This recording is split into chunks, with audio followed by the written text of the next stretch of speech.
Horror Stories by Forest Secrets.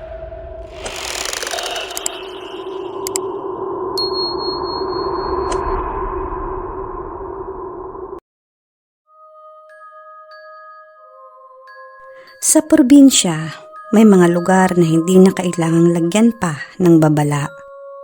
Alam mo na agad na may mali.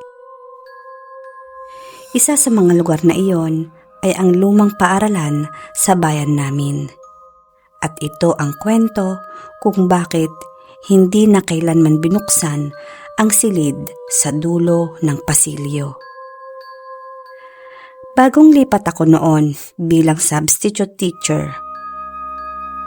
Tawagin niyo na lang ako sa pangalang Kylie. Tahimik ang bayan, tahimik ang paaralan, sobrang tahimik, na halos rinig mo ang sarili mong paghinga. Dahil kulang sa guro, ay pinayagan akong tumira sa loob ng campus, malapit sa faculty room. Praktikal daw at ligtas doon. Pero sa unang araw pa lang, ay sinabi na agad ng head teacher sa akin, "Ma'am, may isang silid po dito na huwag niyo pong papasukin." Saad nito. Hindi ko pa tinatanong kung alin, pero alam ko na kaagad, ang silid sa dulo ng pasilyo. Unang gabi ko sa paaralan, 9:00 na. Mag-isa akong nagche-check ng papel. Patay na ang ilaw sa buong silid maliban sa akin. Bigla akong nakarinig ng tunog na hindi ko inaasahan. Parang may nagsusulat sa pisara.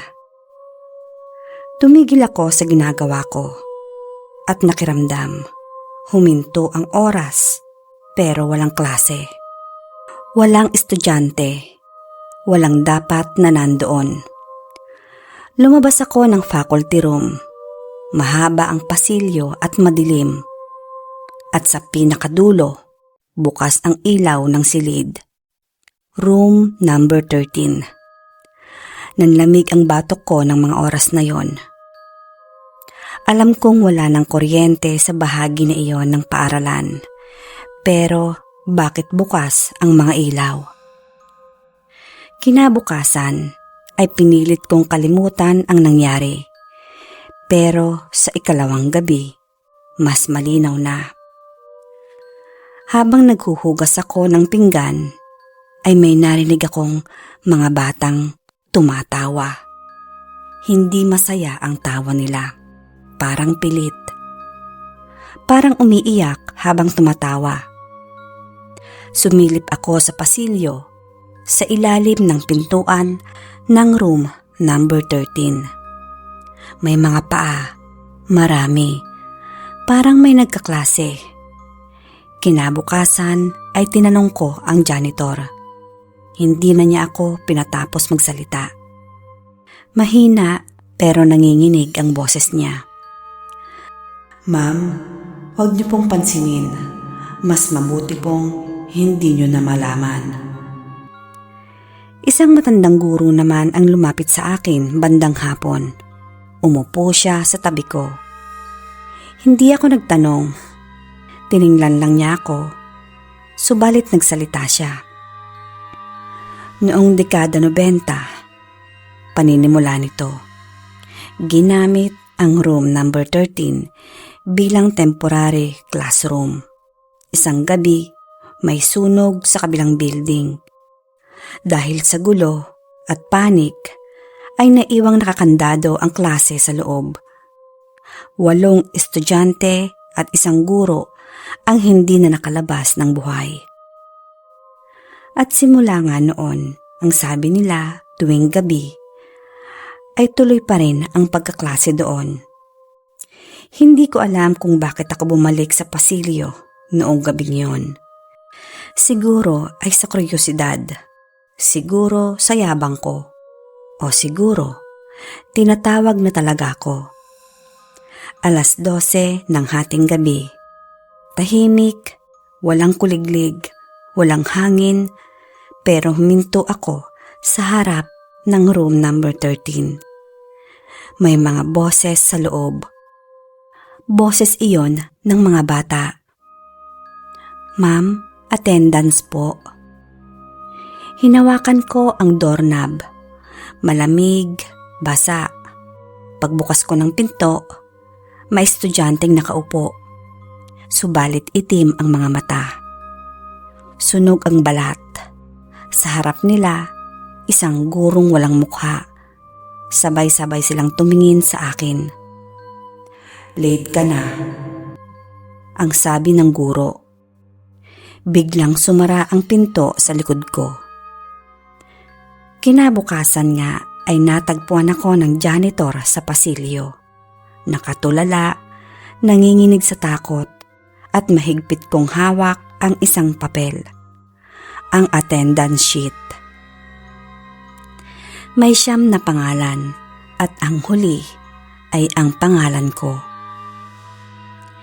Hindi na nga ako bumalik sa pagtuturo, pero gabi-gabi ay napapanaginipan ko pa rin ang tunog ng chalk.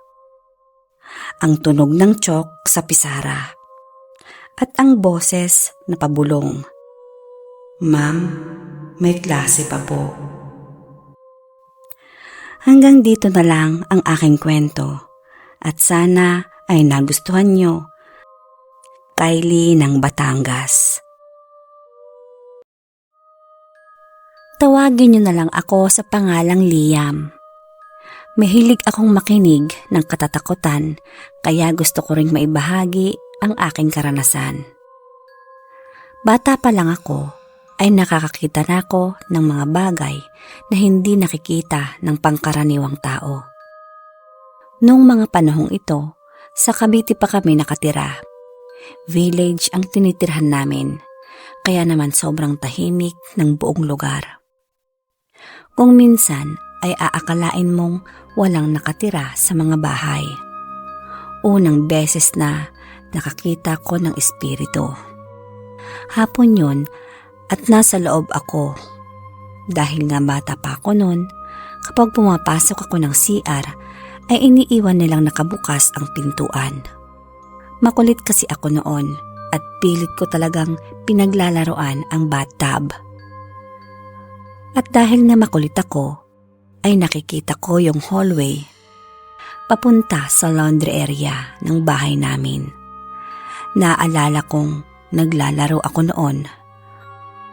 Sa sobrang tuwa ko, ay tawa ako ng tawa hanggang sa may biglang sumabay sa pagtawa ko. Bigla rin akong natahimik noon. Maya-maya pa ay narinig ko uli yung tawa niya. Maliit lang din yung tawa. Parang tawa ng maliit na bata. Lumingon ako sa may pintuan dahil akala ko ay yung anak ng helper namin. Minsan kasi ay sinasama niya kapag naglalabas siya sa amin. Nakaabang lang ako sa pinto. Hinihintay kong lumabas mula doon. Nang maaninag ko ang itsura niya, isang batang lalaki. Ilang saglit pa ay dumaan na naman ito ng mabilis at tumatawa ng malakas. Natakot ako noon dahil naalala ko, babae nga pala yung anak ng helper namin. Kaya ang ginawa ko ay sumigaw ako at tinawag ang mama ko para makalabas ako ng bathtub.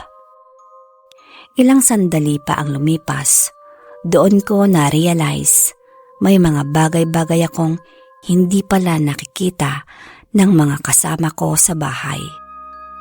Wala pa ako sa elementarya noon, kaya hindi ko pa alam ang paranormal o third eye. Sa sumunod naman na nangyari, ay dito ko na napatunayan na kakaiba nga ako sa lahat. Isang umaga, kasalukuyan kaming kumakain ng agahan. Ang setup ng dining area namin ay napapaligiran ng salamin, kaya naman makikita mo ang garahe, pati na yung harap ng bahay. Hinanap ko si Lolo. Dahil nasanay kami, sa tuwing kakain ay sabay-sabay kami. Tamang-tamang paglingon ko ay may nakita akong matanda sa labas ng garahe namin. Mabilis ko lang nakita yung matanda at nakasuot ng barong yon. Dahil nga may barong din ang lolo ko at bata pa ako noon, ay naisip kong si lolo ko ngayon. Itinuro ko yung matanda at ang sabi ko, "Ano po yung ginagawa ni lolo sa labas?" Lahat sila ay tumingin sa tinuro ko. Pagkatapos ay natigilan sila. Medyo alanganin pang sumagot si lola. "Andun yung lolo mo." Sabay turo niya sa likuran ko. Nasa loob lang pala ng kwarto at nagbabasa lang ito ng dyaryo doon. Pagbalik kong muli ng mata ko sa matanda, ay nawala na ito. Matapos yon, ay kinausap nila ako at tinanong nila kung ano yung mga nakikita ko sa bahay. At pinaliwanag naman nila sa akin na may kagaya kong araw na mayroong third eye. Matapos nga nun, ay sunod-sunod na ang pagpapakita nila sa akin. Babae sa second floor na bigla-bigla na lamang sumusulpot. Black lady sa toilet area. Bata na tumatakbo sa hallway papunta sa laundry area. At isang entity na hindi ko alam kung ano, na palaging nakaabang sa ibaba ng hagdan namin. Nakikita ko sila na parang totoong mga tao. Sa ngayon ay may trabaho na po ako. At sa paglipas nga ng mga panahon ay unti-unti na lang akong nasasanay. Kapag nagpapakita sila sa akin ay hindi ko na lang binibigyan ng pansin. Dahil ang sabi nga nila, kapag pinansin mo daw sila ay hindi ka na nila hihintuan. At may posibilidad pa na baka sumama sila hanggang sa aking pag-uwi.